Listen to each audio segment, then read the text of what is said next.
وہ ہمارے بڑے آغا جو امریکہ کے بہت ٹٹو بنا ہوا تھا اور اب چیف جسٹس کہتے کہ آؤ نا بہادر کا بچہ کیوں بھاگتا ہے.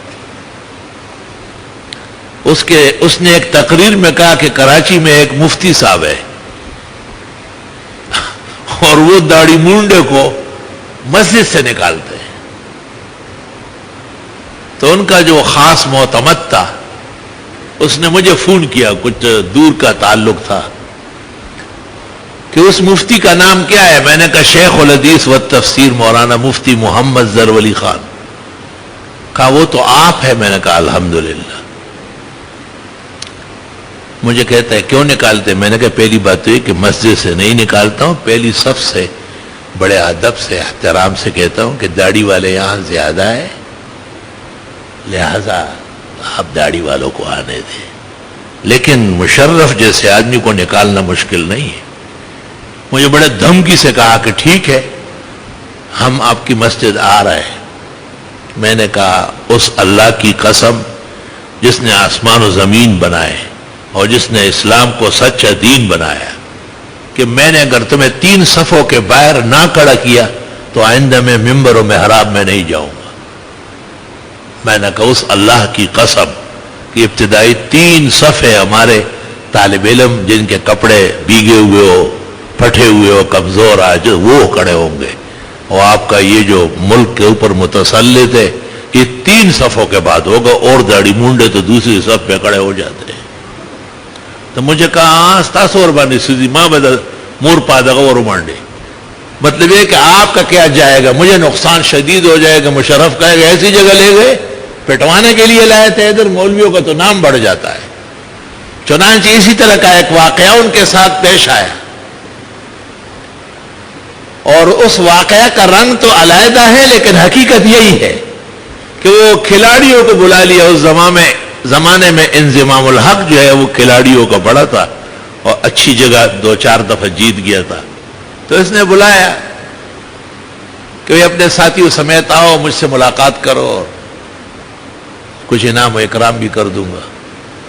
تو انضمام الحق نے جاتے ہوئے اپنے ساتھیوں کو کہا کہ مسجد کی ٹوپی سر پہ سب رہو. سارے کھلاڑی سر پہ سفید ٹوپی رکھ کے اور جنرل صاحب سے مل لے گئے. جنرل صاحب ان کو دیکھ کے بہت بے موڈ ہوا اور جو کچھ وہ کہنا چاہتا تھا وہی بھول گیا. اور بس تھوڑی دیر میں ان سے کہا کہ ٹھیک ہے بہت خوشی ہوئی آپ کامیاب ہوتے. جب وہ چلے گئے تو جنرل صاحب نے اپنے مخصوص لوگوں کو کہا کہ مولویوں کی زیادتی، ظلم دے کے کھلاڑیوں کو سفید ٹوپیاں پہنا دی. تو اس آدمی نے کہا آپ کہہ دیتے، کہ تو بالکل پاگل ہے، میں کہہ دیتا تو پاکستان میں کوئی ننگے سر اور بغیر ٹوپی کے کل نہیں ہوگا. لوگ تو مجھ سے دشمنی کرتے ہیں نا. اس کو یہ یقین تھا کہ میں لوگوں کا بدخواہ ہوں، اور اگر میں نے کہا کہ تم لوگوں نے کھلاڑی ہو کر کے پورے عالم میں کھیل کھیلتے ہو، یہ ٹوپیاں کیوں اوڑی، تو بس پاکستان کا ہر مومن غیرتی کہے گا کہ اور کوئی کام ہو یا نہ ہو لیکن ٹوپی سر پہ رکھنی ہے، تاکہ یہ ظالم جو ہے نا اس کا پیٹ شق ہو جائے.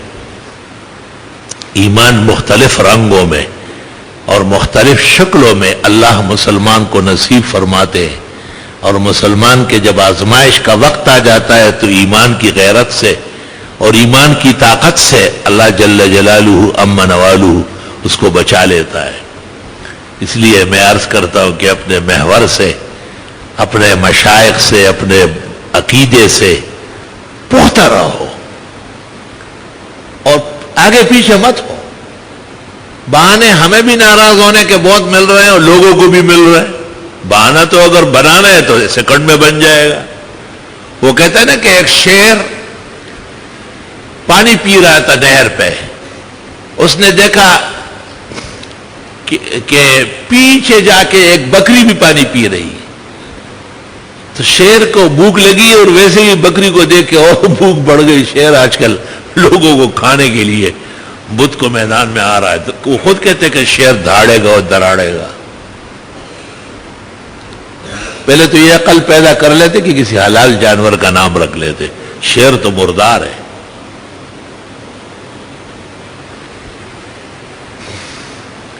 تو شیر نے سوچا کہ ابھی بکری کو تو کھانی ہے، جانے نہیں دینا ہے.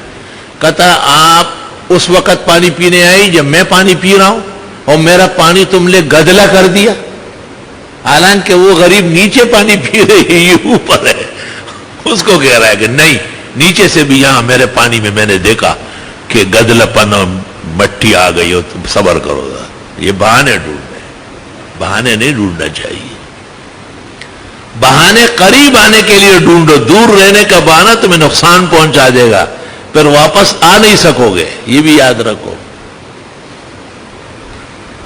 وہ حضرت کعب ابن مالک اور مرارہ ابن ربیع اور ہلال ابن امیہ واقفیین بدریین، ان سے جب پیغمبر خفا ہو گئے تھے تو حضرت ان کو سلام کا جواب بھی نہیں دیتے تھے، ان کو دیکھتے بھی نہیں تھے. لیکن جب وہ نماز پڑھنے لگتے تھے تو پھر حضرت دیکھتے تھے انہیں. کیوں؟ کہ بالکل ہی چھوڑ دے گا ان کو، ان کے ایمان ختم ہونے کے لیے. کافی نبی برحق ہے.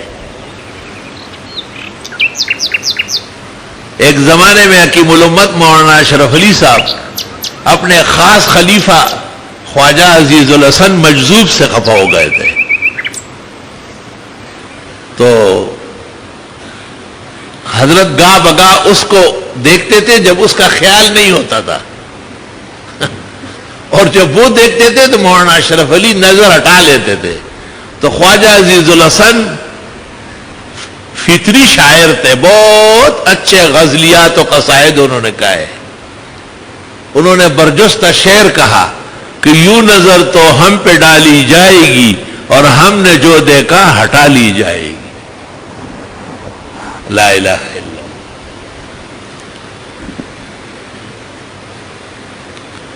وہ امام ابو یوسف رحمت اللہ علیہ، اسلام کا پہلا چیف جسٹس قاضی القضات، جو اللہ تعالیٰ نے امام ابو حنیفہ کی تعلیم سے اور تربیت سے مقام عظمت علم و عمل تک پہنچایا تھا. کہتے ہیں امت مسلمہ میں امام ابو حنیفہ کے بعد سب سے بڑے عالم تھے، تا قیامت ان کی نظیر نہیں آ سکے گی. 42 سال قاضی القضات رہے، چیف جسٹس، اور عالم اسلام کے، یہ نہیں کہ کسی ایک چھوٹے سے ملک کے یا صوبے کے. اور اس زمانے میں ہارون رشید کی حکومت تھی اور 30,000 مربع میل میں ان کا اسلامی حکومت کا جھنڈا لہرایا جاتا تھا. تو امام ابو یوسف کو خلیفہ ہارون الرشید نے کہا کہ حضرت امام محمد جو آپ کے ساتھی ہے اور وہ بھی ابو حنیفہ کے شاگرد ہے، سنا ہے بہت بہترین کلام کرتے ہیں. امام شافعی کہتے ہیں ان کے بارے میں، شیخنا محمد بن الحسن اذا تکلم فکأنما العربیہ تنزل علی لسانی. دیکھیے ابن حجر کی کتاب توالی التاسیس بمعالی محمد ابن ادریس. ہمارے استاد امام محمد جب عربی بولتے ہیں ایسا لگتا ہے جیسے نازل ہو رہی ہے. ظفر علی خان صاحب کی ویڈیو دیکھنے کے لیے اور سننے کے لیے، ان کے بیانات کو سننے کے لیے ہمارے چینل کو سبسکرائب ضرور کر لیں.